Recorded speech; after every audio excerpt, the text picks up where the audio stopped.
La metodología del profesor, más bien maestro de maestros, Jesús Martín Barbero, era muy sencilla, ¿no? Se hacía un programa, tenía sus kits de lecturas, ¿cierto?, durante el seminario, y él iba poco a poco trabajando el material en las clases. Él no usaba ni tablero, no usaba marcadores, no usaba tiza, nada de esas cosas que usaban antiguamente. Él llegaba a la sala y hacía su mesita al frente, se sentaba allí y entonces hacía una pequeña introducción. Luego de pronto alguien hacía una especie de exposición del tema que se iba a trabajar en la semana, en la sesión. Y por supuesto nosotros los estudiantes exponíamos, o profesores exponíamos 10, 15 minutos, 20 minutos, y luego él se dedicaba a ampliar un buen rato la temática que se iba a abordar a partir de sus autores, de sus apuntes, de sus notas. Importante en él, las notas escritas, siempre en papel no era papel blanco, sino era un papel de este color cafecito, ¿no? Como este papel reciclable, y él ahí tenía sus notas. Y lo bonito de ese papel, ojalá puedan conseguir unas fotografías de eso, es que estaba escrito a colores, entonces el verde, el rojo, el azul, el negrito, y lo chévere, él era como un gran diseñador de mapas conceptuales, de eso que llaman cartografías, ¿no? Entonces él hacía ahí su mapa conceptual, su flechita, sus notas, y luego sobre eso trabajaba y desarrollaba sus apuntes y ampliaba la temática que se iba a abordar. Entonces yo creo que era una clase más que todo a la idea de seminario, ¿no? El tema, y él profundizaba y hablaba y dialogaba con nosotros 2, 3 horas, duraba una clase perfectamente con él. Pues la verdad yo no asistía a clases específicas de Jesús, pero sí conocía, digamos, por ejemplo, la estructura de los textos que permitían las conferencias y las conversaciones que él hacía. Él era muy metódico en hacer un esquema del discursivo, digamos, de lo que iba a desarrollar. Lo segundo es que utilizaba muchos diagramas y muchas figuras y muchos colores como diferenciando la conceptualización que estaba haciendo. Y en tercer lugar, generalmente esos diagramas eran diagramas en que se veían sobre todo las relaciones, las combinaciones entre los conceptos que él iba planteando. De tal manera que yo diría que él tenía una metodología de construcción del discurso, permitiendo el ingreso de diversas consonancias y sobre todo alegrándose de que existieran disonancias, que era algo que entusiasmaba el pensamiento de Martín Barbero.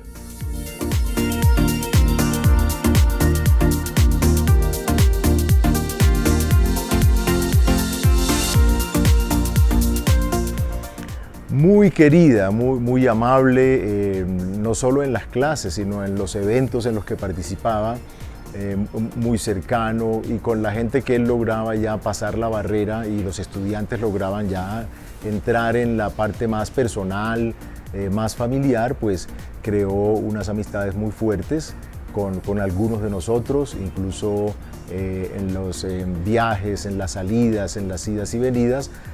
Nos contaba mucho sobre su historia personal, ¿cierto?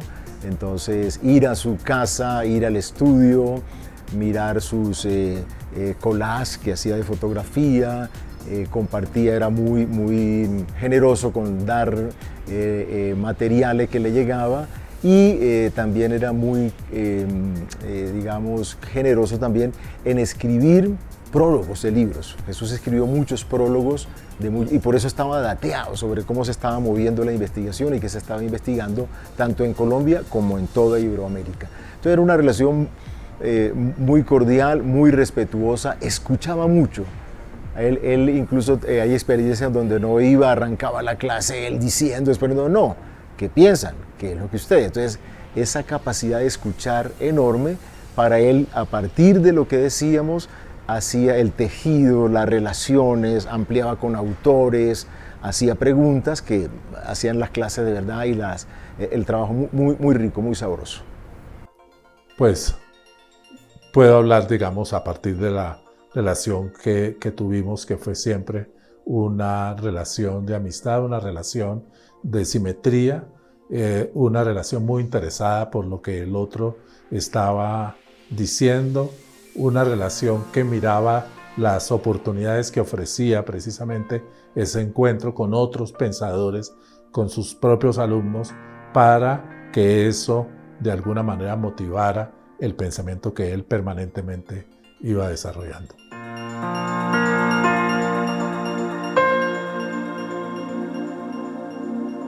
Fundamentalmente en la línea de teorías de comunicación e investigación, digamos, así las llamábamos nosotros, pero realmente eran seminarios que tenían que ver con las agendas de la investigación y los problemas que a él le interesaba investigar, especialmente en los análisis de la comunicación y los procesos socioculturales, ¿cierto? Allí entraba temáticas como el análisis de las culturas populares, el análisis de la ciudad como escenario de comunicación.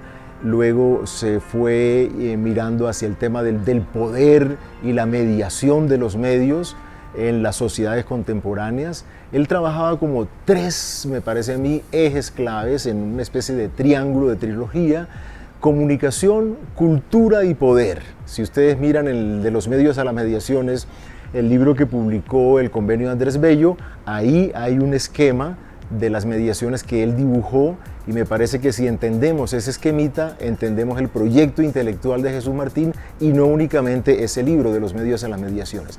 Entonces, al abordar esa relación comunicación, cultura, poder, ¿cierto? Entonces habla de todo el tema de la creación, la producción de la comunicación, cómo se ha venido transformando, los contenidos y los formatos y la manera como se construyen los productos comunicacionales de todo tipo, ¿cierto? El tema de la mediación de las tecnologías, y por el otro lado le interesó mucho la recepción, las audiencias, los públicos, cuestionando la perspectiva funcionalista norteamericana de que los medios afectan a las audiencias, ¿cierto? Era más la pregunta que él se hacía era: ¿qué hace la gente con lo que los medios quieren hacer con ellas? En términos de que nosotros como receptores, como espectadores o consumidores, lo que hacemos es seguramente resemantizar, resignificar los sentidos que ofrece la industria creativa, cultural, comunicativa. Él sobre todo estuvo vinculado a una propuesta de investigación dentro de la facultad, tanto a motivar la investigación, a discutir sobre las diversas líneas de investigación que en ese momento se estaban expresando en la comunicación, como asistir a los debates, a los encuentros, a las relaciones sobre temas investigativos que le proponían sus propios estudiantes. De alguna manera él, claro, desarrollaba un pensamiento que había construido durante años, y sus clases eran, digamos, la expresión de la problematización que él hacía de sus propios conceptos. Un libro tan clave como De los medios a las mediaciones es un libro que tuvo por lo menos 5 o 6 prólogos diferentes de él. Él no cambiaba una palabra de lo que decían sus libros, pero cambiaba completamente la entrada al libro, es decir, la aproximación que él proponía a los problemas.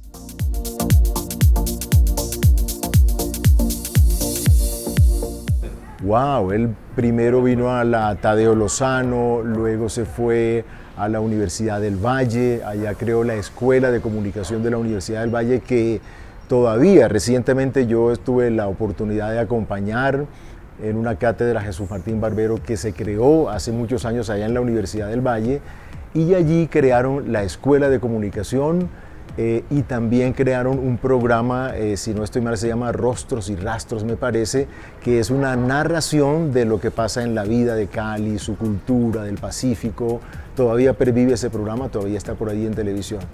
Luego él tuvo una estancia otra vez estudiando en Europa, vino a Cali y se fue un tiempo para México, ¿cierto? Allá en México trabajó junto con Raúl Fuentes Navarro, un tiempo también acá en la Universidad Nacional de Colombia, en el Instituto IEPRI, con el profesor Fabio López de la Rocha, que es un colega con el cual hizo hicieron un libro, varios libros que tenían que ver con la historia de Colombia, la política, el poder y la cultura. Y siempre estuvo vinculado desde sus inicios con la Universidad Javeriana. Recuerdo mucho con el padre Joaquín Sánchez, el creador de FELAFAX. Acá también se dio la idea de crear la Asociación Latinoamericana de Investigadores en Comunicación. Y siempre fue un colega, un amigo muy cercano a la Javeriana, a profesores, a directivos, y siempre fue un asesor nuestro para los proyectos de formación y de investigación que hicimos en la facultad con él.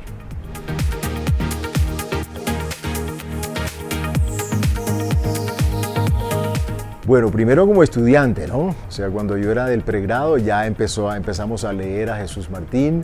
Luego, cuando él volvió por acá a la Javeriana, en la maestría en comunicación, tuve el honor de dirigir la maestría durante 10 años acá, que en el proceso se graduaron unos 150 estudiantes, y Jesús Martín Barbero era profesor permanente de la maestría en comunicación acá en la Javeriana. Yo creo que directamente, por lo menos así directamente, unos 5 años continuos en que él era asesor de la maestría, profesor, dirigía sus trabajos de grado, y a mí personalmente me acompañó mucho en pensar las agendas, los invitados, y a diseñar la Cátedra UNESCO de Comunicación de la Javeriana, que es la primera cátedra que la UNESCO otorga a Colombia en el año 1994, y que ya vamos a cumplir más o menos unos 30 años. En ese proyecto que ha sido continuo, permanente, siempre la asesoría, el apoyo de Jesús fue total, ¿cierto? Incluso los invitados internacionales, cuando venían de Brasil, de México, de Argentina o de Europa, siempre decían: quiero conversar con Jesús Martín Barbero. Y pues nos tocaba cuadrar siempre una visita, ya sea a su casa, apartamento, o si no, en un restaurante de Bogotá a deleitar una deliciosa comida que seguramente muchas veces, él invitaba a esas personas que nos acompañaban acá en la Cátedra UNESCO.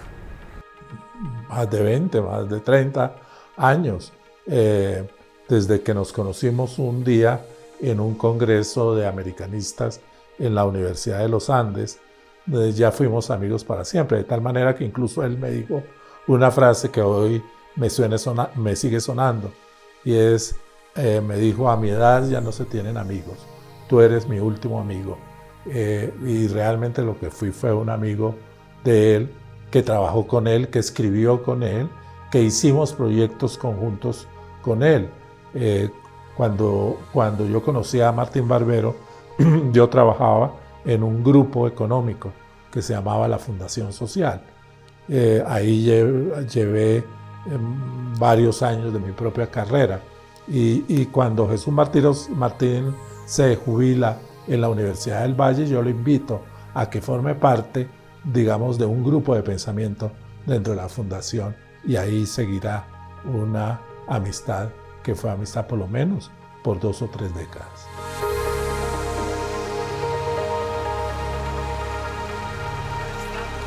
Bueno, son diversos. Por ejemplo, yo hice hice análisis sobre los prólogos de Jesús Martín Barbero, de los medios a las mediaciones que incluso él escuchó en alguna feria del libro, que fue interesante para mí porque era de alguna manera cotejar lo que yo pensaba con lo que él podría pensar de su propia obra. Lo segundo, el libro que escribimos para la editorial Gediza de Barcelona, Los ejercicios del ver, hegemonía audiovisual y ficción televisiva, que fue un libro a 2 manos. Y el tercero fue el hecho de que escribimos una especie de informe, de reporte sobre el estado de la investigación en comunicación, que apareció después en un libro de Francisco Leal y mío, que se llama Discurso y Razón, la historia de las ciencias sociales en Colombia, donde planteamos el ingreso de la comunicación a el panorama de las diversas ciencias sociales colombianas.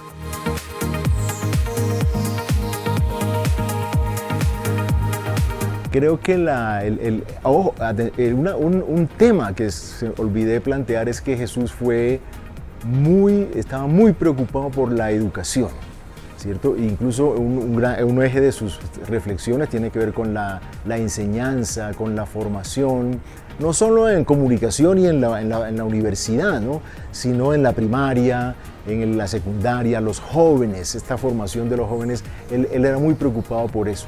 Incluso hizo inmersiones en algunas escuelas de Bogotá. Él iba a los barrios, a las escuelas, no siempre, pero sí hacía observaciones y acompañamientos a algunos profesores. Ahí hay dos libros claves sobre el tema educativo, uno con Jorge Huergo, una larga entrevista, y otro con William Fernando Torres, que también fue director de la maestría, y con él hicieron una gran amistad y allí publicaron un libro sobre el tema educativo. Entonces, creo que era como clave, nos pedía siempre, piensen cómo enseñan, hay que transformar las pedagogías, los jóvenes hoy traen otras inquietudes, vienen a ver algunos sobreestimulados, no le gustaba hablar del emprendimiento, el emprendedurismo, él se ponía bravísimo con esos temas y criticaba mucho el insistir en formar al comunicador como vocero del poder. Criticaba mucho formar al comunicador como hacedor solamente de herramientas y de la excesiva profesionalización. Siempre decía, hay que hacer, pero también un hacer pensado.